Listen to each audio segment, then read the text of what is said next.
ಇಲ್ಲಿ ವಿಸಿಟ್ ಇರೋದು ಉದ್ದೇಶ ಏನಂದರೆ ನಮ್ಮೆಲ್ಲರಿಗೂ ಗೊತ್ತಿದೆ.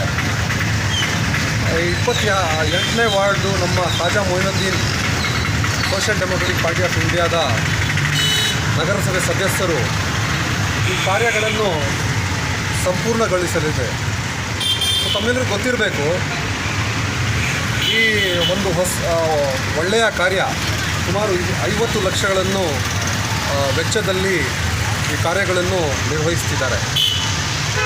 ಸೊ ನಾವು ಜಸ್ಟ್ ಒಂದು ಪರಿಶೀಲನೆ ಮಾಡೋಣ ಅಂತ, ನೋಡೋಣ ಕೆಲಸ ಹೇಗೆ ನಡೀತಿದೆ ಅಂತ ನಮ್ಮ ಜಿಲ್ಲಾ ಸಮಿತಿ ವತಿಯಿಂದ ನಾವು ಇವತ್ತು ಇಲ್ಲಿ ಬಂದಿದ್ದೀವಿ.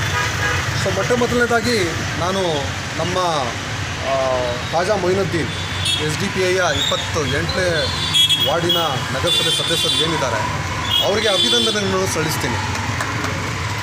ಮತ್ತು ಇನ್ನೊಂದು ಸುಮಾರು ಕೆಲಸಗಳನ್ನು, ಸುಮಾರು ಕಾರ್ಯಗಳನ್ನು ಇವರ ನೇತೃತ್ವದಲ್ಲಿ, ಇವರ ಹಾರ್ಡ್ ವರ್ಕ್ ಸ್ಟ್ರಗಲಿಂದ ನಮ್ಮ ಈ 28ನೇ ವಾರ್ಡಲ್ಲಿ ನಡೀತಿದೆ.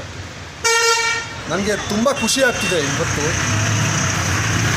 ಕೋಲಾರದಲ್ಲಿ ಎಷ್ಟೊಂದು ವಾರ್ಡ್ಗಳಿದೆ, ಆ ಎಲ್ಲ ವಾರ್ಡ್ಗಳಿಗೂ ಕಂಪೇರ್ ಮಾಡಿದ್ರೆ ನಾವು ಅತಿ ದೊಡ್ಡ ವೆಚ್ಚದಲ್ಲಿ ಅತಿ ದೊಡ್ಡ ಒಂದು ಪ್ರೋಗ್ರೆಸಿವ್ ಆಗಿ ಅಭಿವೃದ್ಧಿ ಅಂತ ನೋಡಬೇಕಂದ್ರೆ ನಾವು ನಮ್ಮ ಖಾಜಾ ಮೊಯಿನುದ್ದೀನ್ ವಾರ್ಡಲ್ಲಿ ನಾವು ನೋಡೋಕ್ಕೆ ಸಾಧ್ಯ. ನನಗೆ ಇನ್ನೊಂದು ಖುಷಿ ಏನಂದರೆ ತುಂಬ ಜನ ಮಾತಾಡೋರು ಮಾತಾಡ್ತಾರೆ, ಬಟ್ ಆದರೂ ಕೆಲಸಗಳಲ್ಲಿ ಏನು ನಡೆಯಲ್ಲ. ಅದರಲ್ಲಿ ಏನೇನೋ ಇರುತ್ತೆ, ಬ್ಯಾಕ್ಗ್ರೌಂಡಲ್ಲಿ ಭ್ರಷ್ಟಾಚಾರ, ಡೀಲಿಂಗ್ಸು ಅದು ಇದು ಇರ್ಬೋದು. ಬಟ್ ನಮ್ಮ ಖಾಜಾ ಮೊಯಿನುದ್ದೀನ್ ಅವ್ರದ್ದು ಒಂದು ಕ್ವಾಲಿಟಿ ಹೇಳಬೇಕಂದ್ರೆ ಅವರು ಮಾತಾಡೋದು ಕಡಿಮೆ, ಅವ್ರದ್ದು ಕೆಲಸ ಏನಿದೆ ಅಂತ ನಮಗೆ ನೋಡೋಕ್ಕೆ ಸಿಗ್ತಿದೆ. ಅವ್ರ ಕೆಲಸನೇ ಇಲ್ಲಿ ನಮಗೆ ಮಾತಾಡೋದು ನಮಗೆ ನೋಡ್ಬೋದು ನಾವು. ಸೊ ಜಸ್ಟ್ ಅದೇ ಒಂದು ವಿಸಿಟ್ ಮಾಡೋಣ, ಒಂದು ಪರಿಶೀಲನೆ ಮಾಡೋಣ ಹೆಂಗೆ ನಡೀತಿದೆ ಕೆಲಸ ಅಂತ. ಸುಮಾರು 50 ಲಕ್ಷದ್ದು ಏನಿದು ಒಂದು ಕಾಂಟ್ರ್ಯಾಕ್ಟು, ಒಂದು ಕೆಲಸ ಏನು ಹಾಸ್ಪಿಟಲ್ ಕೆಲಸ ಏನು ಅಂತ ನಡೀತಿದೆ. ಸೊ ಮೋಸ್ಟ್ಲಿ ಇನ್ನೂ ಒಂದು 1.5 ತಿಂಗಳೊಳಗೆ ಈ ಕಾರ್ಯವನ್ನು ಸಂಪೂರ್ಣಗೊಳಿಸುತ್ತೆ ಅಂತ ಅವ್ರು ನಮಗೆ ಅಶ್ಯೂರೆನ್ಸನ್ನು ಕೊಟ್ಟಿದ್ದಾರೆ. ಮತ್ತು ನಮ್ಮ ಪರಿಶೀಲನೆ ಉದ್ದೇಶ ಏನಂದರೆ, ಏನು ಕೆಲಸ ನಡೆದ್ರೂ ಅದರಲ್ಲಿ ಒಂದು ಕ್ವಾಲಿಟಿ ಇರಬೇಕಂತ ನಾವು ಅಂದ್ಕೊಂಡು ಕೆಲಸವನ್ನು ಮಾಡ್ತಾಯಿದ್ದೀವಿ. ಮತ್ತು social democratic party of India ಒಂದು ಹೊಸ ಯುಗ ಪೊಲಿಟಿಕ್ಸಲ್ಲಿ.